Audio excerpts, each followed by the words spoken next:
हाल ही में प्रकाशित हुए खबरों को अगर देखें तो इसमें ये बताया जा रहा है कि इंडिया में कंज्यूमर प्राइस इंडेक्स यानी कि सीपीआई इन्फ्लेशन अपने 15 महीने के सबसे उच्चतम लेवल पर है। इसके साथ फूड इन्फ्लेशन तो डबल डिजिट तक पहुंच गई है। क्या है पूरी खबर, उस सभी के ऊपर चर्चा करते हैं। उससे पहले आपका सचेतनता चैनल में स्वागत है। मैं आपका दोस्त अरमान। तो खबर कुछ इस प्रकार से है कि रिटेल इन्फ्लेशन भारत में अपने 15 महीने के उच्चतम लेवल पर 7.4% से चल रही है।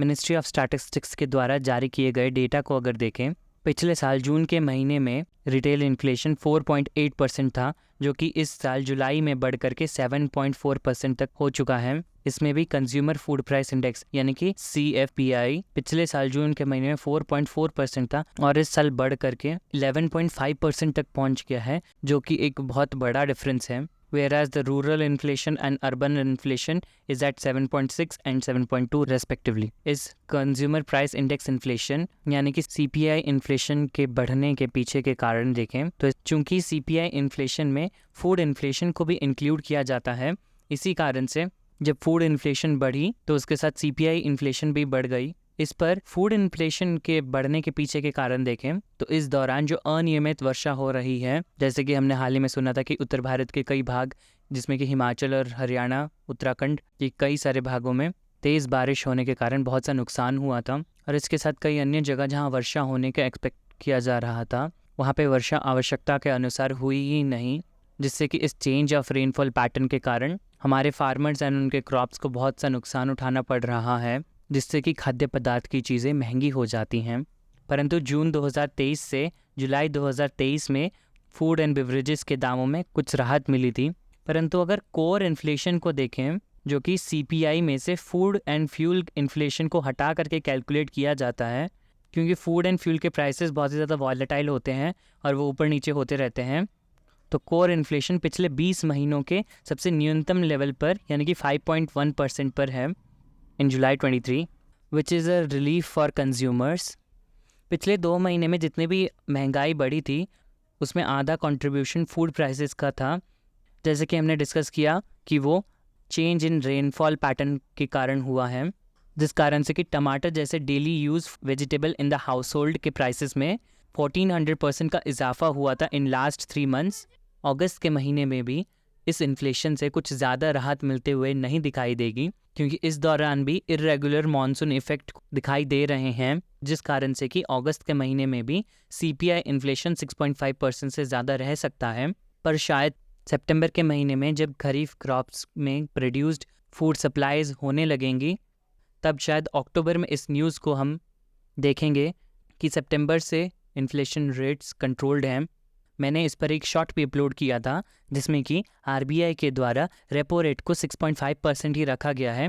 इंस्टेड कैश रिजर्व रेशो को बढ़ा दिया गया है। इसके पीछे भी शायद उनकी यही मंशा रही होगी कि अभी ये जो महंगाई चल रही है वो केवल नेक्स्ट फूड सप्लाईज तक ही रहेगी, जो कि ऑटोमेटिकली उसके बाद कंट्रोल में आ जाएगी। इसी कारण से शायद इस मॉनेटरी कमेटी के द्वारा एक मत होकर के रेपो रेट ना बढ़ाने के ऊपर निर्णय किया गया होगा, बिकॉज ये वेजिटेबल प्राइसेस में उतार चढ़ाव डिमांड एंड सप्लाईज के मिसमैच के कारण होते हैं। इन सभी के चलते RBI के द्वारा भारत में CPI के एस्टिमेट्स को अगर देखें तो उसमें पहले फाइनेंशियल ईयर 24 में 5.1 तक रहने का आशंका था, जिसे कि RBI के द्वारा बढ़ा करके CPI एस्टिमेट्स को 5.4% तक कर दिया गया है। और इस दौरान जब भारत में टमाटर जैसे डेली यूज्ड फूड आइटम्स के दाम आसमान छू रहे हैं, इस दौरान नेपाल से टमाटर की सप्लाईज ली जा रही है, जो कि इंडिया में नेपाल से टमाटर इंपोर्ट्स करने के विषय में निर्मला ताई के द्वारा ये जानकारी दी गई, क्योंकि काठमांडू वैली में टमेटोज़ को बड़े स्केल पर प्रोड्यूस किया जाता है। और पिछले महीने की अगर बात करें तो नेपाल में किसानों के द्वारा 60,000 से 70,000 kg के टमाटर को रोड पर फेंक दिया गया, क्योंकि उन्हें उनके टमाटर के सही दाम नहीं मिल रहा था। वहाँ टमाटर प्रति केजी 10 रुपये में भी बिकना मुश्किल था। इस पर नेपाल के द्वारा न केवल टमाटर, इसके साथ पीज़ एंड ग्रीन पेपर्स का भी नेपाल के द्वारा सप्लाई किया जाएगा।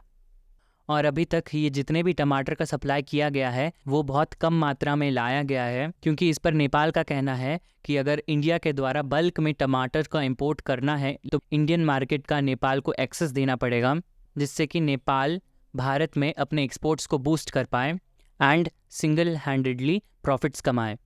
हम इंडिया एंड नेपाल के ट्रेड के बारे में अगर देखें, सो इट्स अप्रॉक्सीमेटली $8.5 बिलियन, जिसमें कि नेपाल के एक्सपोर्ट्स की बात करें which is approximately around $500 to $600 million, whereas India's exports to Nepal is drastically huge, which makes a great trade imbalance, जिसमें कि नेपाल हमेशा ट्रेड डेफिसिट में रहता है। परंतु हाल ही में नेपाल के द्वारा उठाए गए कुछ कदम की अगर बात करें तो उसमें नेपाल के द्वारा भारत के कुछ प्रोडक्ट्स पर वैट बढ़ा करके 13% तक कर दिया गया है।